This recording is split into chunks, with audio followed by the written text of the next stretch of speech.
É isso aí, salve, salve, gente boa, seja bem-vindo, muito bem-vindo ao canal. Nesse vídeo a gente vai falar a respeito dos livros que atos serão levados em conta. Já pensou sobre isso? Então vem comigo até o final, sai daí não.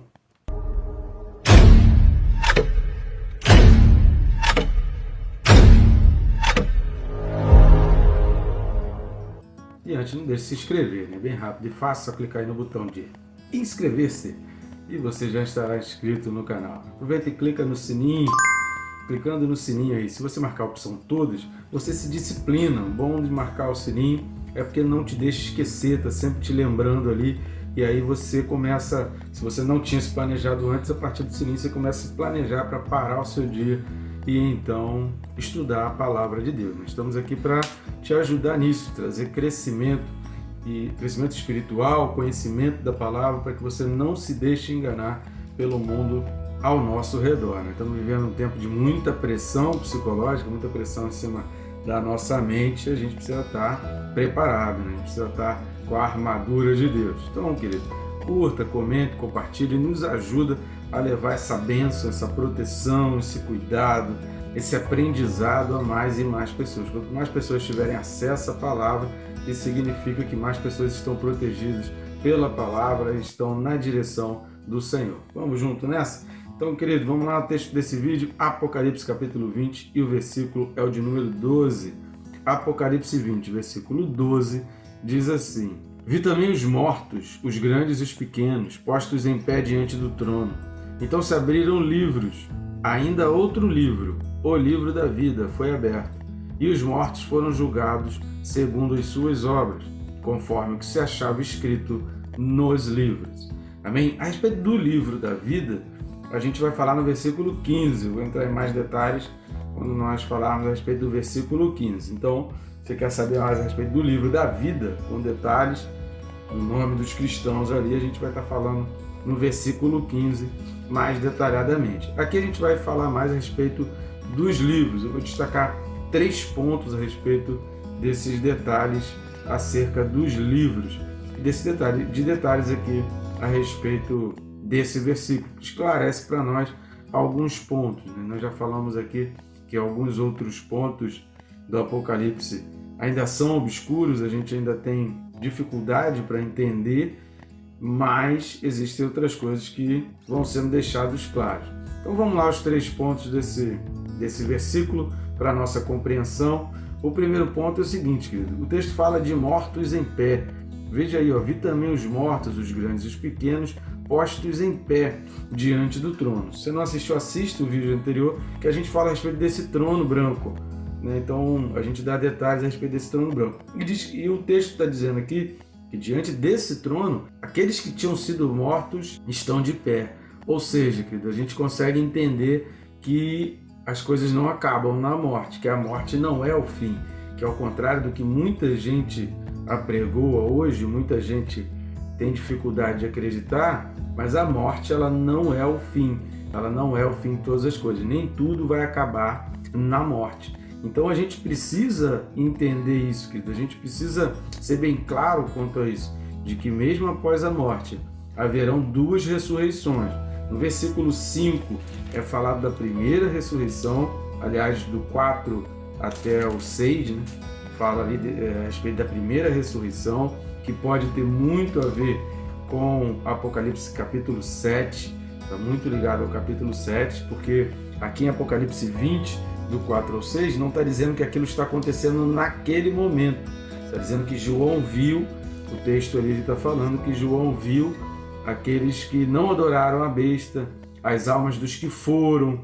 Então, no momento em que João está olhando ali para aquela situação, para aquelas pessoas, para os decapitados, as coisas relacionadas a eles já tinham acontecido. Não significa que aquela primeira ressurreição tenha acontecido naquele momento, mas é apenas a introdução para que a gente entenda que nesse versículo 12 está se falando da segunda ressurreição. É apenas para fazer exatamente essa diferença. Aqueles que morreram com Cristo, aqueles que não se deixaram levar pelo mundo, aqueles que não se deixaram influenciar pelo sistema babilônico, assim como José, que não se deixou levar pelo Egito.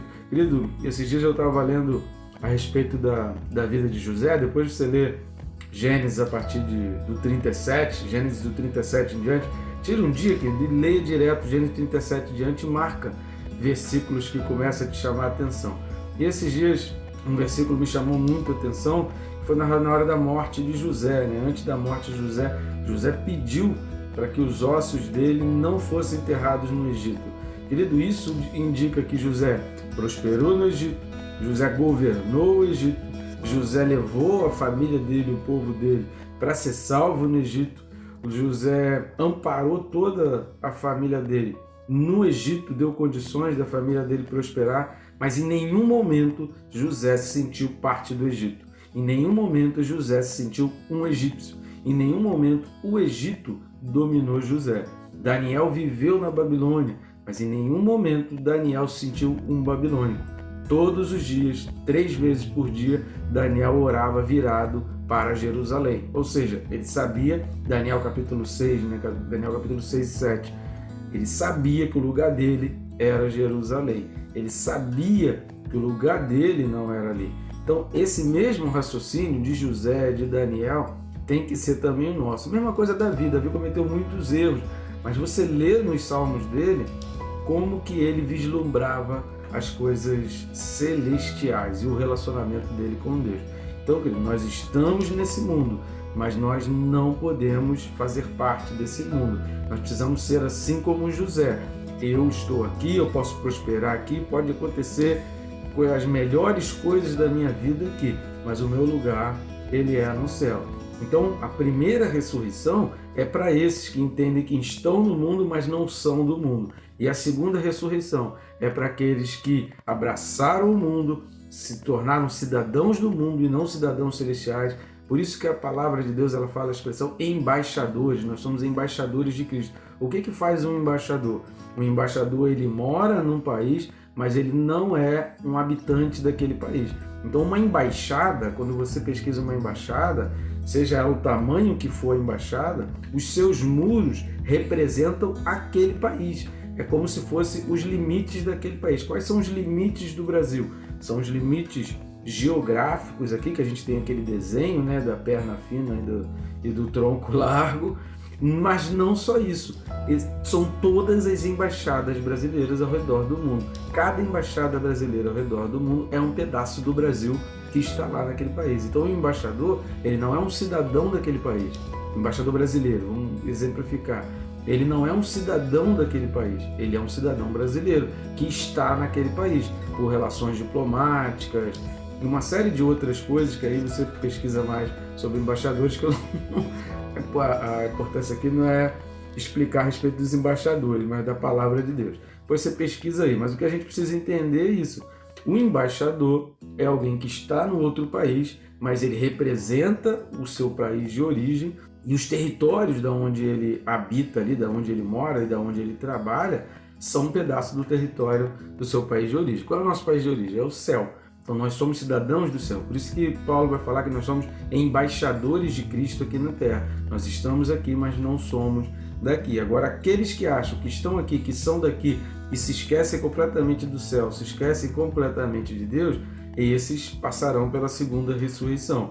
Os que entendem que são celestiais passarão somente pela primeira ressurreição. Então aqui no versículo 12 está falando da segunda ressurreição. Há algo depois da morte, até mesmo para os que rejeitaram, para os que desprezaram, para os que perseguiram os cristãos, para os que mataram os cristãos, pelos que distorceram a palavra de Deus e por aqueles que foram totalmente contra a palavra de Deus. Que é exatamente o segundo ponto que a gente vai destacar, que é a expressão se abriram livros. Repare que Deus ele faz questão de deixar para João, né, essa observação, e João detalha isso, né, certamente o anjo que fala, escreve, ele detalha isso, discrimina isso para não haver confusão, porque ele fala, ainda outro livro, o livro da vida, ou seja, uma coisa são os livros, outra coisa é o livro da vida.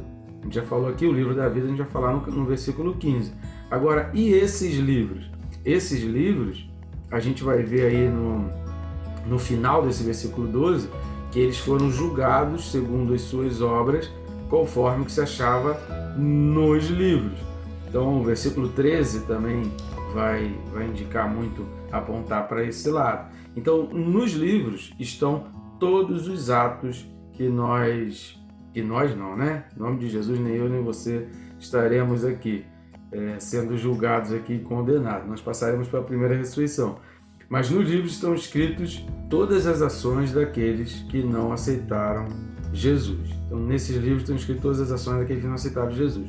Agora, Efésios capítulo 2, que é o texto que a gente vai ler no próximo ponto, fala que nós não seremos considerados segundo as nossas obras. Então, que obras são essas aqui que estão nos livros, né? Então, o que vai estar nos livros? Então, vamos ler alguns textos de Apocalipse que já apontam, tem alguns textos que elucidam, que esclarecem. Então, eu peço você, caneta e papel aí na mão, dá uma pausa nesse vídeo, pega rapidinho um papel e uma caneta e anota os textos, né? Eu vou estar deixando aqui também alguns textos que nós vamos falar, então anote aí esses textos que a gente vai estar lendo aqui. Repare aí, por exemplo, o próprio versículo 4 do capítulo 20, que diz assim: vi também tronos, e nestes sentaram-se aqueles aos quais foi dada a autoridade de julgar. Vi ainda as almas dos decapitados, por causa do testemunho de Jesus, bem como por causa da palavra de Deus. Vamos lá agora para Apocalipse 1, versículo 2. Apocalipse 1, versículo 2. Ele diz assim: o qual atestou a palavra de Deus e o testemunho de Jesus Cristo quanto a tudo que viu. Apocalipse 1, versículo 9.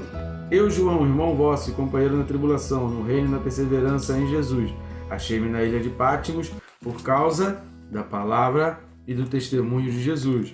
Apocalipse 6, versículo 9. Quando ele abriu o quinto selo, vi debaixo do altar as almas daqueles que tinham sido mortos por causa da palavra de Deus e por causa do testemunho que sustentavam. Apocalipse 11, versículo 7. Quando tiverem então concluído o testemunho que devem dar, a besta que surge do abismo pelejará contra elas e as vencerá e matará.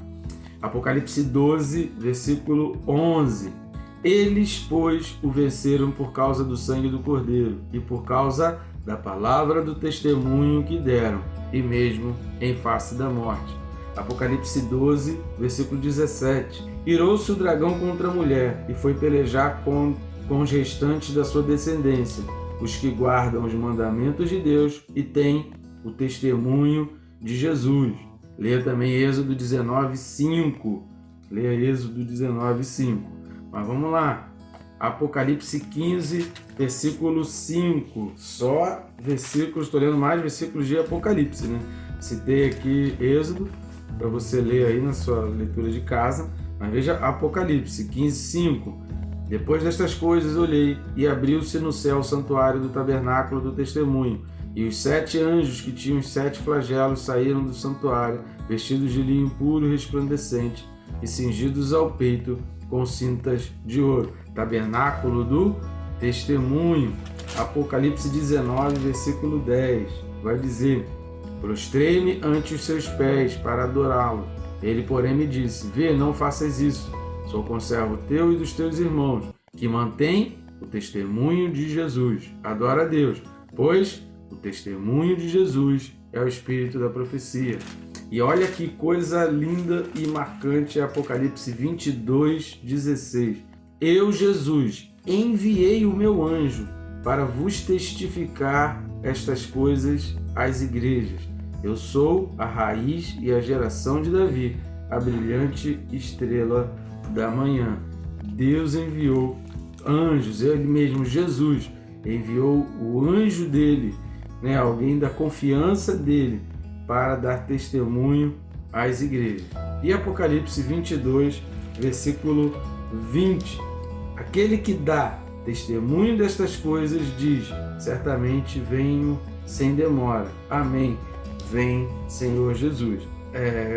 Os livros vão estar escrito tudo que a pessoa fez relacionado à palavra de Deus e ao testemunho de Jesus. Então, todas as coisas correspondentes à palavra de Deus e ao testemunho de Jesus estarão escritas nesses livros. Nós não seremos salvos por obras, é pela fé, Porque a fé anula as obras. O sangue de Jesus nos purifica das obras más. A gente vai ver aí alguns textos no próximo tópico a respeito das obras más. Então, a fé anula as obras. A fé nos coloca no patamar correto diante de Deus. A fé nos faz sermos submissos a Deus, entendermos que Deus está acima de todas as coisas. É o sangue de Jesus que nos purifica e liberta de todo o pecado e de todas as obras más que cometemos. E aí nos faz dar testemunho. Entenda bem, Deus te chamou para dar testemunho. Você consegue entender isso? O chamado de Deus para a tua vida foi para dar testemunho de Jesus. Este é o chamado de Deus. Quem é salvo quer dar testemunho. Quem já foi liberto e quem entende, como aquela mulher prostituta que entrou na casa de um judeu e se jogou aos pés de Jesus e lavou os pés dele, enxugou com os cabelos e não parava de chorar nos pés de Jesus e até lavou os pés com lágrimas. Aquela mulher, ela tinha esse sentimento: eu preciso de Jesus acima de qualquer coisa. Ela venceu a vergonha, ela venceu o preconceito, ela venceu as caras feias. Querido, você não entende?